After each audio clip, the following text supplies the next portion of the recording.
nasisira na itong avocado, oh. Kaya gawin ko na lang siyang i-shake ko na lang siya, lagyan ko na lang ng gatas. At saka yan lang naman ang meron dito, yung powder na gatas. Ganun na lang. Tsaka konting asukal.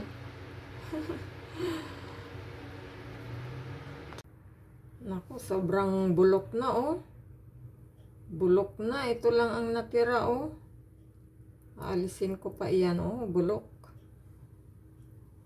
Ayan siya, oh. Piliin ko na lang yung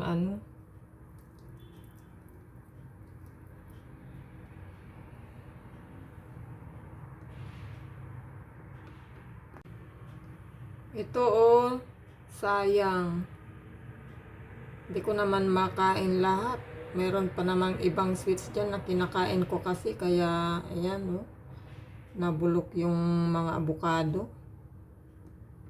Ayan po, sa 4 na avocado, yan lang ang nakuha ko, oh.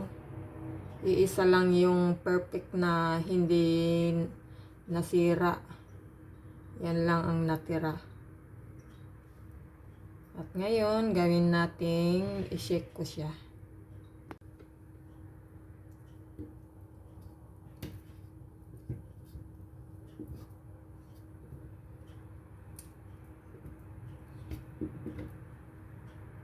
Ayan, lagyan natin ng gatas. Wala akong condense o kaya ibang milk dyan, kaya ito ang ilalagay ko. Ayan. Gatas at saka asukal. Ayan, asukal po. Hindi ko alam, tansyahin ko na lang. Ay, dami siguro yan. Ay, nako, sobrang sweet na naman to. Ayan, lagyan natin ng ice cube. Ayan.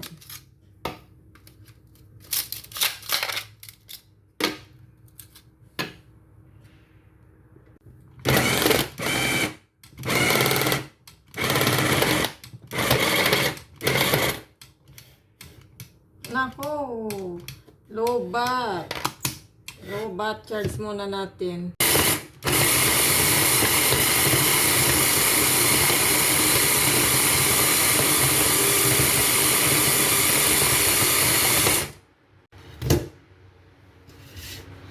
Wow, sarap, oh. Di pa na yung ice, di pa na blender na mabuti.